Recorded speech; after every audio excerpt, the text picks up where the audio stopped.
Mr. Chairman, Dr. Pachai already left the session. Mr. Kamkapa, Mr. Dimitrievich, the President of Energy Pact Foundation, Excellencies, ladies and gentlemen. At the outset, let me actually express my appreciation to the UNCTAD and the Energy Pact Foundation for convening this very important event, and thank them for giving me this opportunity to address this special session. I'm going to address some of the challenges and share with you some of the views that how we should address these challenges from the NAM perspective. Some of the elements in my statement will be touched, like the comprehensive response to the challenges that we should bring all of the members of the global economy on board to touch the challenges and to engage all of the member states. The second element that I'm going to address the session from the, as I mentioned, from the NAM view and perspective is the avoiding partial and temporary and inclusive response to these challenges, and also referring the reform of the economic and financial system is a must, and also the denial of unilateralism. That is a very important issue that should be touched by the international community. Having the honor to take the responsibility of the chairmanship of the non-aligned movement in the next year, and since this conference, this meeting, is held in the context of the 50th anniversary of the non-aligned movement, allow me to seize this opportunity to, as I mentioned, to look at the issue of development and the challenges that we are facing from the NAM's perspective. Ladies and gentlemen, as you are well aware, NAM commemorated its 50th anniversary this year.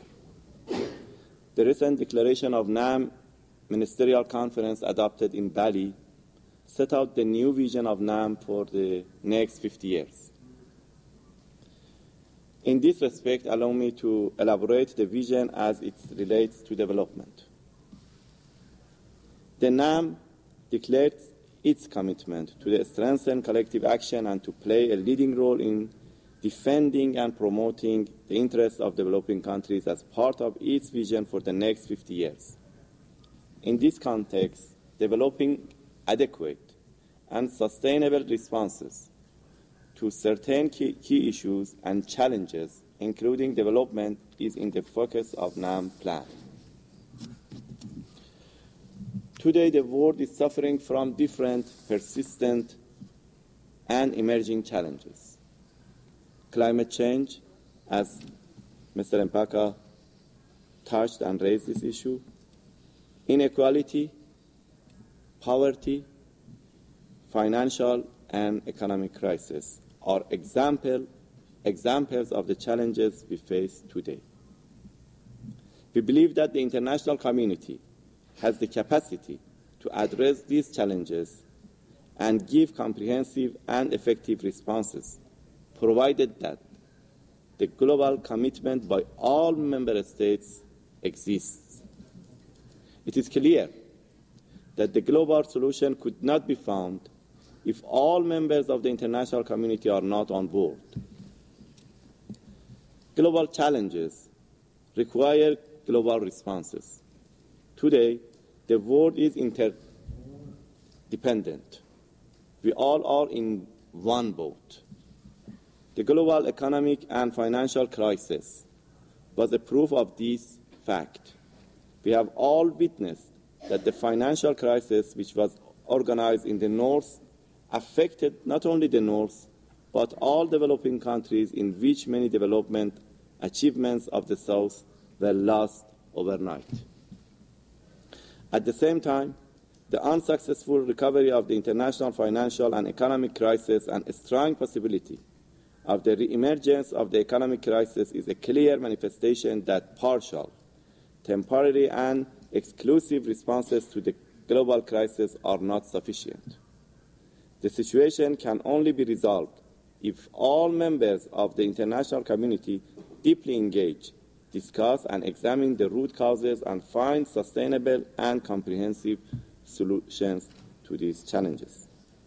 Thus, unilateral decisions or responses by a small and exclusive group like G20 would not be fruitful because they are not able to give inclusive responses. This experience showed that global economic and financial reform is a must, and the global economic governance should be adjusted in a manner that all members of the international community to contribute and have a say in the world economy. To this end, the UN should be at the heart of any decision which is going to affect the international community.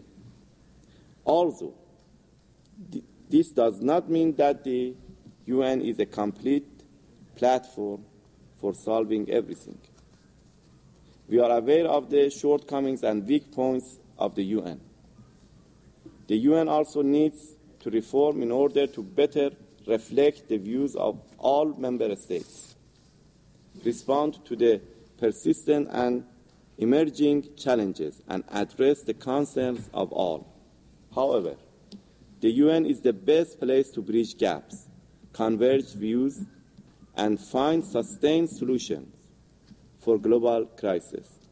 In this context, the non-aligned movement has declared its commitment to actively work towards creating a multipolar world by strengthening multilateralism through the UN and other multilateral processes, and to participate in the reform process of the UN and its principal organs.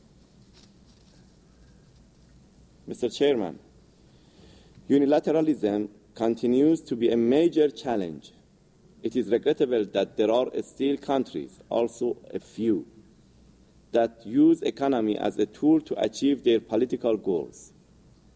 While developing countries expect to receive help and assistance from developed economies and to continue their progress toward development, they are subjected to unfair and unilateral coercive economic measures by a handful of developed countries.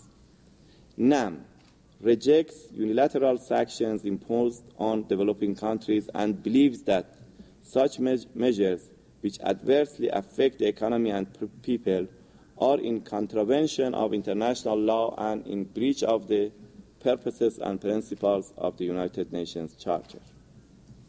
With regard to the climate change and green economy, we are aware that there is deep discussion on this issue, and we hope that Durban and Rio +20 conferences could come up with successful outcome. In this context, while we recognize the need to protect the environment, any outcome should incorporate the development needs of developing countries and avoid conditionality and green protectionism. In this regard, the importance of the role of a state and also transfer of technology should also be highlighted.